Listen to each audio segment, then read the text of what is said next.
The number one reason my clients that are looking in the Edgemont subdivisions haven't bought a home yet is because the homes are pretty close together. A lot of the homes that they're looking at have their back decks facing another home's back deck. And so it's just the privacy isn't quite there with a decent number of these homes. So that's the first thing that I'm gonna get into in this video. And I wanna back up, take a 10,000 foot overview, tell you where we're at. So we're in the Edgemont Subdivisions. It has a 1 mile stretch of private fishing on the Florida River, which is right behind me there. And you're about 16 minutes from the Animas River regarding fishing. Then you've got 10 miles of hiking, biking trails in the Meadows.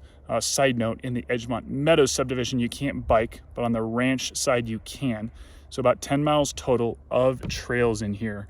And then you're still pretty close to some other trail systems as well, such as Horse Gulch, which is an awesome biking trail system and hiking. That's only about 5 minutes away from here if you go on the back route to it. So we'll jump into the video, continue with the point that I was making about the homes being real close together. But I just wanted to start by kind of introducing you to this subdivision, telling you a little bit about it if you're not familiar, and then we'll get into more of the cons. So by the way, guys, as I walk you through these items, again, I want to emphasize, if you want me to get my drone out, shoot some drone footage for you specifically, do a walkthrough of any properties, of the trails, of the private river that they have running through here, or just of any other subdivisions, any areas, please let me know. I'm a licensed realtor here in Durango and would love to help you with anything you guys need, real estate related.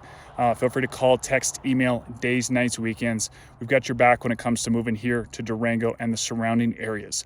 So the next item is snow.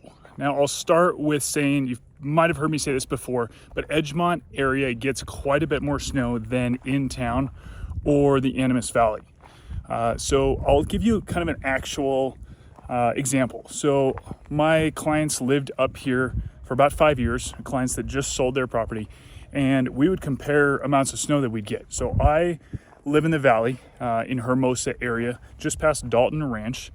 And we got, I don't know, there was a day this month, or this winter rather, where we got about 6 inches. And I want to say they got about 8 to 9 inches in comparison to our 6. So reasonable amount. They're doing quite a bit more shoveling of their driveways, using that snow blower. And in here, I will say my clients definitely had a snow blower, preferred the snow blower. They got enough snow to where it was worth it. I mean, some years it's not. Last year we got quite a bit and it was definitely worth it. Whereas I had a shovel and I was fine. I think it was that much of a difference. Now, unfortunately, we don't have like exact numbers because I don't know anybody that measures throughout the whole year and has an exact number of Edgemont versus in town. But keep in mind that they do plow the roads here. And so what I did was I actually checked, my dad also used to live in Edgemont. And so we did a video where we talked specifically about snow. And so I'll clip a few of his comments in here right now, let you listen to those. In the bad winters, you could get, 10, 12 inches at a time. The HOAs pay for snow removal, which in essence means they come down the street and they push the snow up into your driveway after you have already cleared it out. And that can be up to 2 to 3 feet high. For the width of your driveway. Getting a foot and a half of snow on your roof. What is that like? I mean, like the first year we were here in 2019, we got so much snow on the roof it actually blocked the air escape for the furnace, and so the furnace shut off. The outlet was blocked and it didn't want it backing up carbon monoxide into the house, I guess. Some people have paid up to $1,000 for a one-time snow removal. You can buy a roof rake, which works, or I think you've got a picture of me doing a different kind of system. All right, now that we're back, feel free to let me know if you have any questions on that specifically. On that note, the snow can be a plus, right? You might love snow, and what's awesome about it is they've got 10 miles worth of trails here. As you can see, I'm on this trail right now. And so going snowshoeing on these trails is epic. Like, I definitely think that's a huge plus to living here and having these trails in your backyard, especially if it's tough to get out of your driveway. You don't want to go to Vallecito. So on that note, you are pretty close to Vallecito and Lemon Reservoir. They're both a couple minutes apart. They're not too far apart from each other. So you've got a great groomed trail at Vallecito Lake. I love going there cross-country skiing with my dad every winter. It's an awesome place. They also have great ice fishing. I know some of the guides even take people out and guide that lake for ice fishing as well.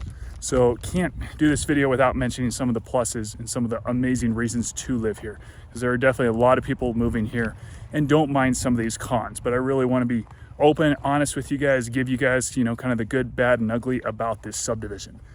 So the next item on my list is the views. So I'm going to turn around, show you these views. You do have some views. These are definitely views in comparison to maybe if you're coming from Texas, you know, Denver, some of those other areas. But in comparison to a lot of other parts of Durango, you don't really get mountain views. You get kind of these ridges. And with that, like I mentioned earlier, comes kind of the lack of sun in the morning. You know, it takes longer for it to get up. And you're kind of in this, almost this little valley here. So it can be a negative. You don't have much views and you're almost kind of tucked in and tucked into the trees with that, like I mentioned earlier, just also less sunlight into your windows. So you really want to be cognizant of how the sun is coming into the home, what time of day it's coming into the home, how it's hitting that back deck, items like that. I just want to reiterate because I think that's something that's really important and something that will be hard to know if you're looking from out of town. And you know, I might do a walkthrough for you at noon, but you might not quite be aware of what it's like at 5 or 6 or earlier in the morning if you're a morning person and really enjoy watching sunsets. So I want to kind of emphasize that there are parts of this subdivision that do have views. You kind of see the views that I showed you right now. And this area does have some great views, but the majority of homes don't. So by the way, guys, as I walk you through these items, again, I want to emphasize, if you want me to get my drone out, shoot some drone footage for you specifically, do a walkthrough of any properties, of the trails, or just of any other subdivisions, any areas, please let me know. I'm a licensed realtor here in Durango and would love to help you with anything you guys need real estate related. Feel free to call, text, email, days, nights, weekends. We've got your back when it comes to moving here to Durango and the surrounding areas. The next item here is I want to go over specific text that my clients sent me who have lived here for a long time and then moved partially because they weren't liking some aspects of Edgemont. So I'm gonna kind of quote my client here. Lots of dogs off leash using the greenbelt for a dog park. That's what I was mentioning to you guys earlier. Depending where your house is, it might not matter because you might not be on that greenbelt, but be aware that in those evening hours, you will see a lot of dogs off leash. You know, hopefully that gets fixed, but a lot of dogs can be off leash and are running through that area, sometimes running through your yard. Just depends. So that was a frustration from my client. Great if you like a view of people hanging out while you're relaxing on your back porch. I know he's kind of being sarcastic here, but it's just, again, kind of going back to a lot of people can be walking through those trails that are right behind your house. All right, guys, so just to give you an idea, I'm on the back deck of a property that I'm touring for a client. And on the ground, there's a trail going right behind there. So just wanted to give an exact or specific example of a trail going right behind a property. So I can turn around, kind of show you the edge of this house, and then you can see the comparison to where, so it's maybe 15 feet away, goes right by. I saw one couple, 2 people walking by in the 30-40 minutes that I've been at this house, about 6 p.m. on a weekend. So it's not like they get a lot of traffic going through here. Just want to really show you and give you an example. One more thing I wanted to point out is that a lot of these homeowners do a really good job of growing this kind of vegetation wall, if you will, or you see all this scrub oak right here, all this scrub oak between them and the trail.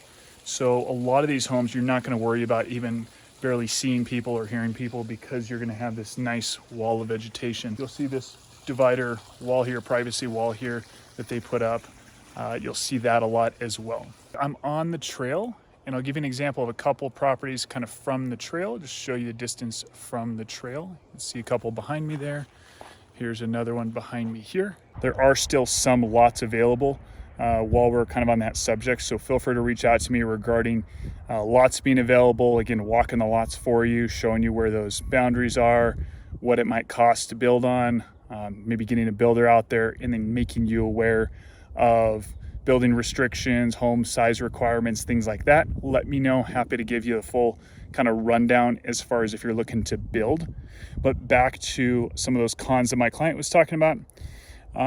People blowing through stop signs is a bit disconcerting if you're a walker or runner and pushing a kid on a stroller. What I like about Edgemont in contrast is the majority of the subdivision, you don't have a lot of busy streets, but there are a lot more homes here than a lot of other subdivisions in Durango. Just depends. If you really want a bigger subdivision to be able to walk through though, and have those dirt trails, this is one of the few that's within that 15 to 20 mile radius of, or not mile, minute radius of downtown Durango. There's not a lot of specific subdivisions besides if you're living in town, like on the grid in town Durango within walking distance of downtown. A few other things he said. Lots of pine needles that need to be regularly cleaned out of gutters if you have a lot of trees around your house, which probably 90% of these homes do. So just keep that in mind as far as like roof, gutter maintenance. You're going to see a lot of pine needles in your yard.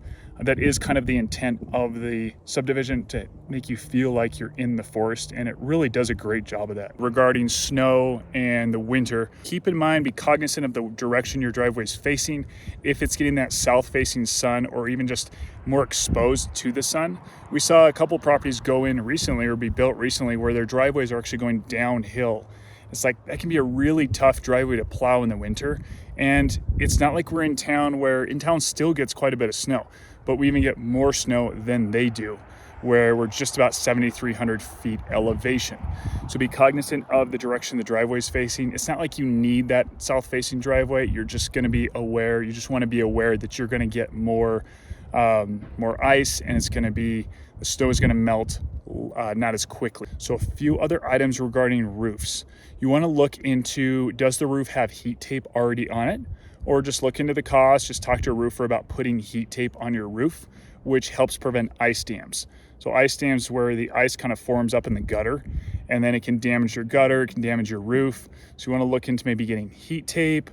And you can talk to companies. If you're thinking about you only going to be here in the summer and you're going to be away in the winter, you can definitely talk to different companies about helping clear your roof in the winter. I think that's been a big concern of my clients in the past, is they plan on only living here part of the time, and they're worried about kind of this lock and leave system here in Edgemont, where they're worried about the snow.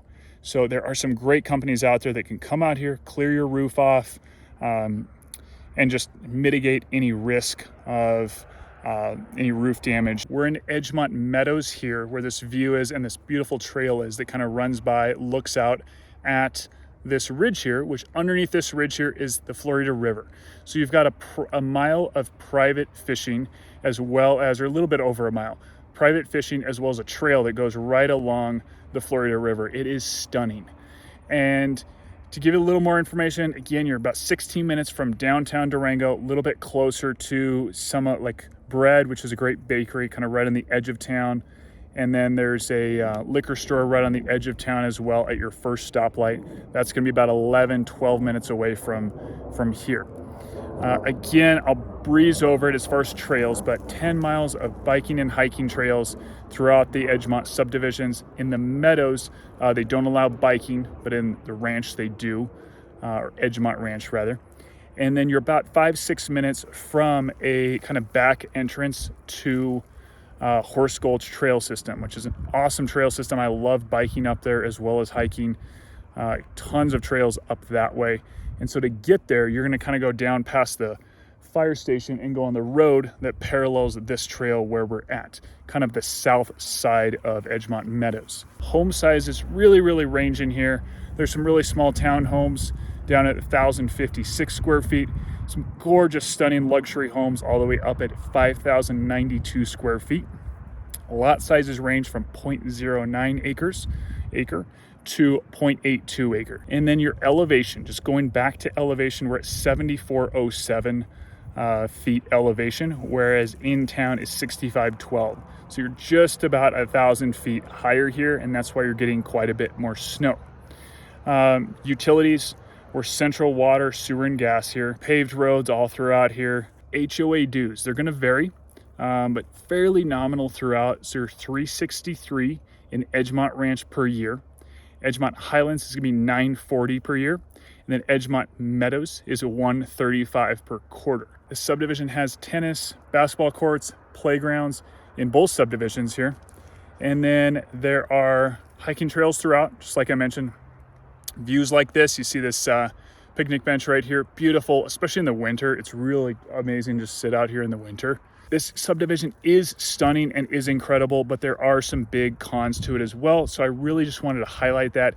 Again, guys, if you want any more additional information, want me to get the drone up in the air, show you something additional, give you a walkthrough tour of any properties, please don't hesitate to reach out. I'm a local licensed realtor here in Durango. We've got your back when it comes to moving here to Durango. Love it if you guys like, share, subscribe, and tap that notification bell so you're notified every time we release a new video. Really appreciate you guys watching. Thank you so much. See ya.